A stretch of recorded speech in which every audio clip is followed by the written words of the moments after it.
As an empathetic person, one of the biggest misfortunes that I have caused unto my life was believing that everyone had the same level of empathy as me. Empathy, sympathy, moral compass, values, standards. It's pretty broad that I pretty much applied self-awareness, accountability, all of these very advanced character traits onto others. And that has been the downfall of my life.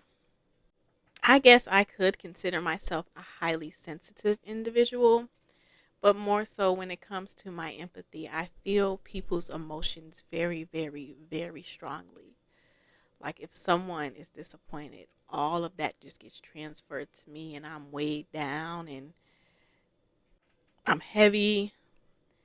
Like I get disappointed with them. Like my day can be going great, and then boom, somebody else is disappointed, especially somebody who I care about. All of that is just transferred onto me. And I realize just throughout this life that that has turned me into a people pleaser, right?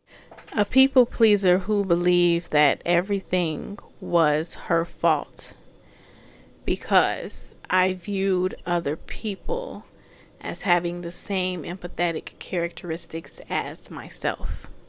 So, in turn, I was believing that if I were to set a boundary or advocate for myself in any way, I would hurt this person's feelings.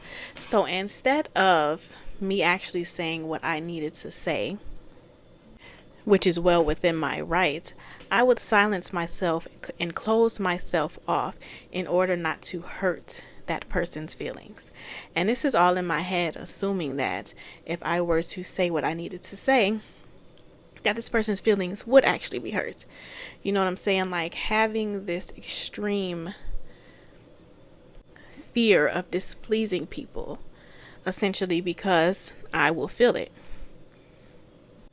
has really led me to shutting myself off from situations that could have been resolved. It has led me to admitting I was wrong even when I was right. It led me to apologize for things that weren't even my fault.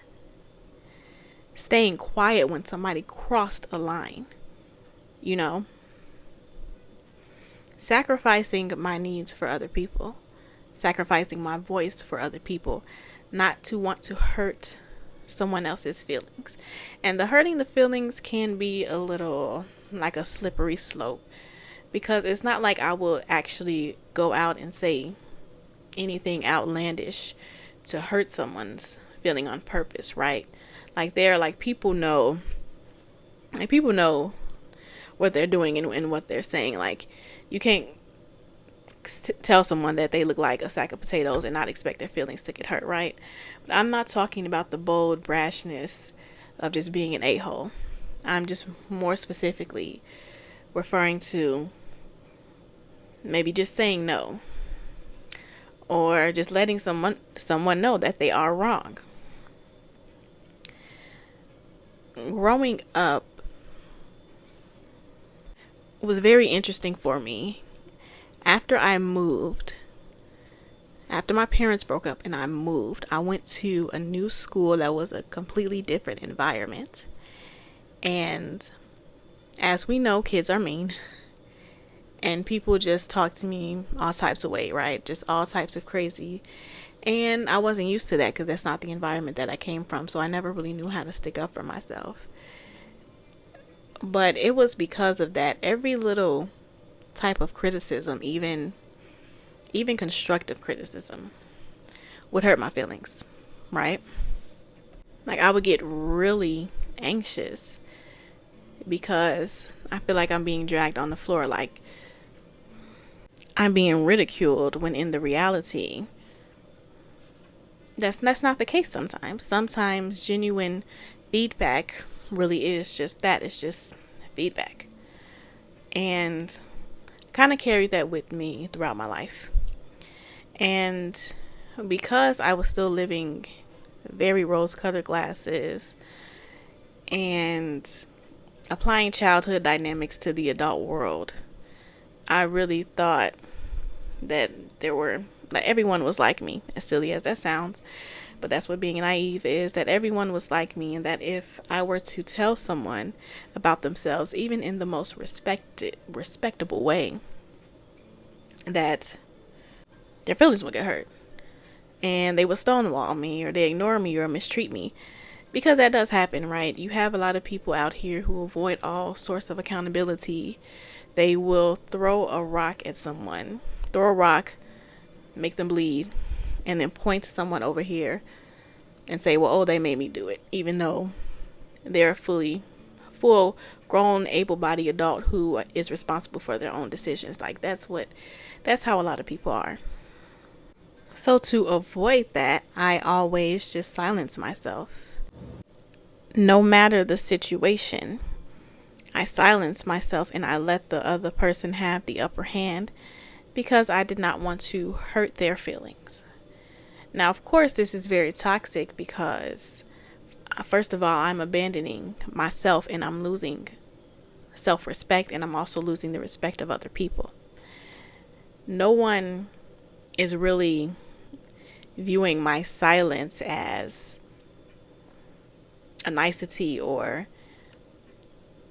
anything else. People are really viewing my silence as compliance, like they were right and I'm the one who's in the wrong. I'm basically, people are basically losing respect for me. Something that I had to find out the hard way. And again, it's like people don't take accountability. So even if that person is wrong and they know that they're wrong, they're still going to blame you. Like, I was still always blamed, even though they know they did the wrong thing. Not only are they losing respect, but now they're looking at you and they're like, oh, oh, snap. Now I have somebody to take advantage of. Because that's what's going to happen. And being an empathetic person, of course I don't want to hurt this person's feelings and let them be disappointed. So I shove it down, but in the end, that's just harming myself.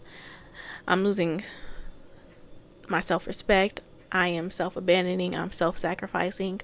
None of those things are virtuous. We've been told throughout this life that being the bigger person is just a virtue signal, when in reality, there are some times where that's the case, but a lot of times it's not. Advocating for yourself does not make you a bad person. But that's what society has taught us, because the woman or the person who always sticks up for themselves, they're usually punished. And this is why a lot of people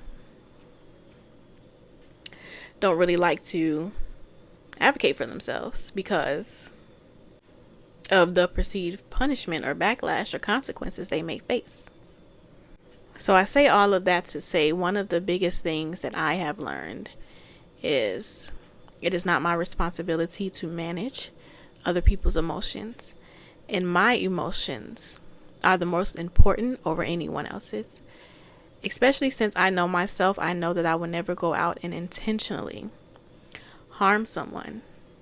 While someone may be offended or they may be upset that I said no,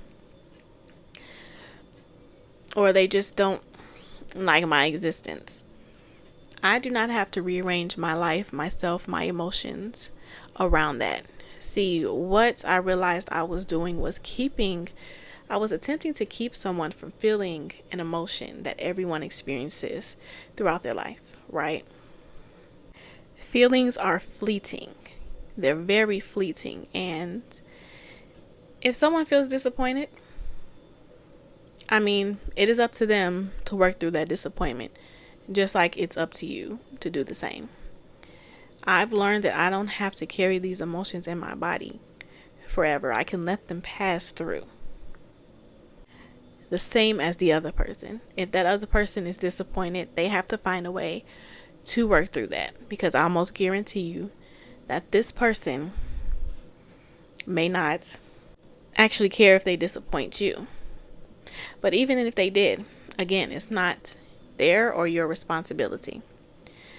We all have to manage our own feelings and our own emotions. And we can let these emotions pass through. Just let them pass over you like a cloud. Something that really helped me is that when it comes to these emotions that I'm feeling, I feel them maybe for a second. I let them tell me what I need to do, or tell me how I'm feeling, or what I need to resolve, And I let them pass over me like a cloud. I let them go. Right? Because I feel like as empathetic people, we hold on to these emotions and we leave them stuck inside of our bodies. And that's why we try so hard not to allow other people to feel the same way that we do. However,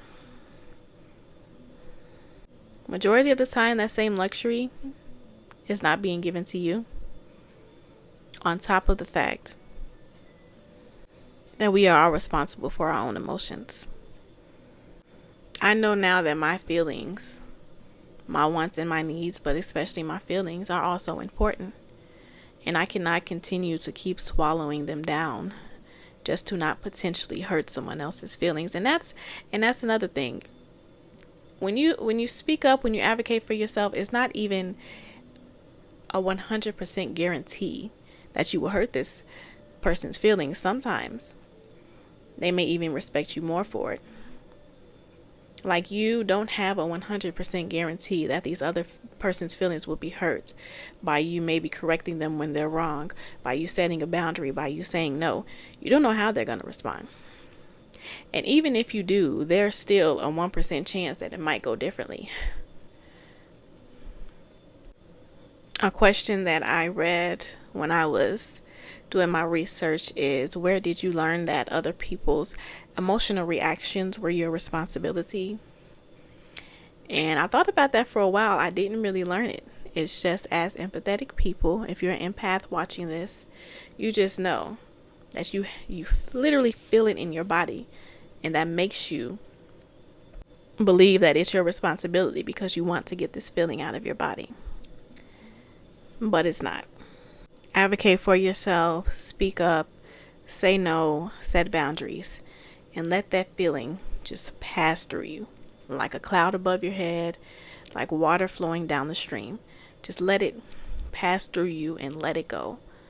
Because I can guarantee you, all of that stuck energy, that's those stuck emotions in your body, further down the line can also lead to diseases.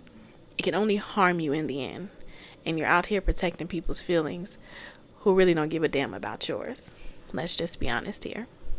If this video resonated with you, please let me know in the comment sections. Tell me your stories about how maybe you knew somebody was wrong and you swallowed your tongue just so you won't hurt their feelings. I would love to hear it. This is a no judgment zone. I've been there. So I want to thank you so much for watching, and I'll see you in the next video.